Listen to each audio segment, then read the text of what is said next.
I'll introduce you first. Okay.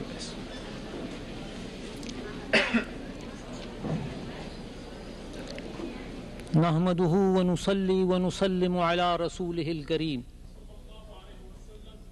اما بعد فاعوذ بالله من الشيطان الرجيم بسم الله الرحمن الرحيم ومن احسن قولا ممن دعا الى الله وعمل صالحا وقال انني من المسلمين صدق الله مولانا العظيم۔ معزز سامعین کرام،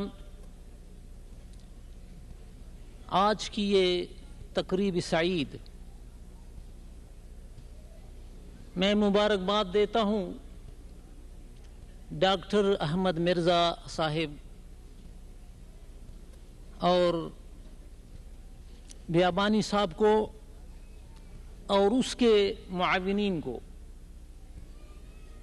کہ انہوں نے میلاد شریف کا پہلی مرتبہ انعقاد کیا ہے۔ یقین جانیے کہ آپ اس فرش پر اللہ تعالیٰ کے حبیب کا ذکر کر رہے ہیں اور اللہ تعالیٰ آپ کا ذکر عرش پر کر رہے ہیں۔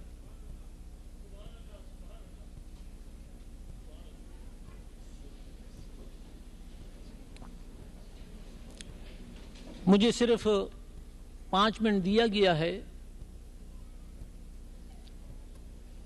میں صرف یہ عرض کروں گا کہ یہ نقشبندیہ فاؤنڈیشن کا افتتاح ڈاکٹر صاحب نے کیا ہے، سب کو چاہیے کہ اس کے ساتھ تعاون رکھیں۔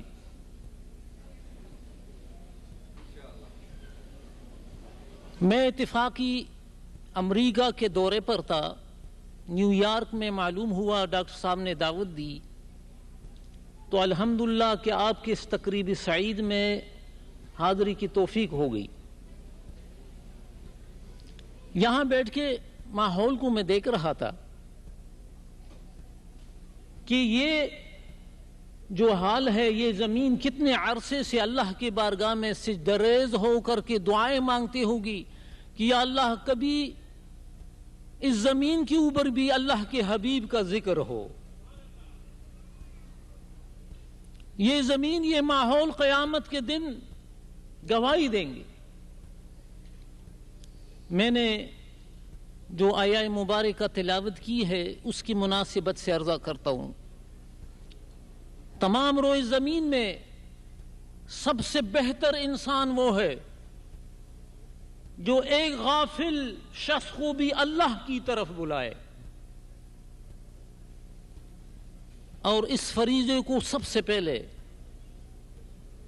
حضرات انبیاء علیہ السلام نے کما حقہ ادا فرمایا، اس کے بعد علماء ربانیین نے اس حق کو ادا فرمایا، اور تیسرا گو وہ صوفیاء کرام کا تھا کہ انہوں نے حق کے ذریعے سے غافل لوگوں کے سینے کو بے کینہ بنا کر کے رب کے ساتھ ملا دیا۔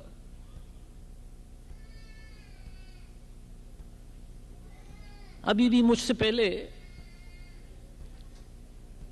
حضرت شیخ خالد بغدادی رحمت اللہ علیہ، دو کے شاہ غلام علی دہلوی رحمت اللہ علیہ کے خلفاؤں میں سے ہوئے، وہ وہاں جا کر دہلی سے تربیت حاصل کر کے اور تمام عرب، ترکی اور اس علاقوں میں سلسلہ نقشبندیہ کے اشاعت کی، وہ مجدد فی الطریقہ ہے شیخ خالد کردی۔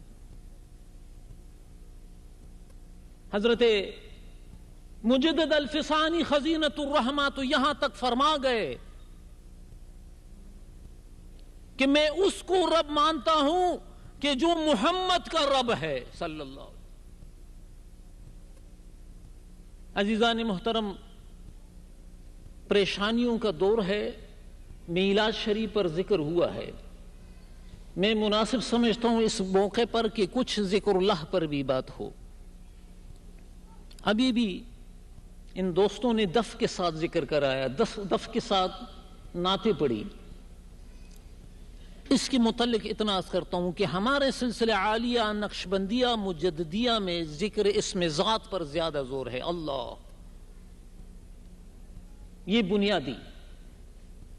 ہمارے مشائخ نے یہاں تک فرمایا کہ دیگر راہ انتہا ہمارا ابتدا، کہ دوسرے سلاسل کی انتہا جب ہوتی ہے تو ہمارے سلاسل کی ابتدا ہو جاتی ہے۔ تو ذکر اللہ سے بھی سکون ملتا ہے اور اللہ کے حبیب کے ذکر سے بھی سکون ملتا ہے۔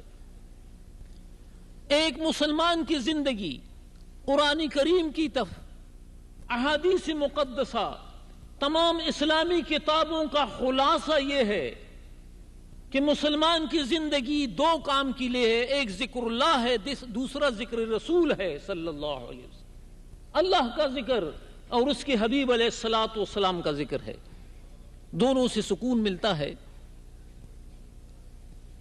میں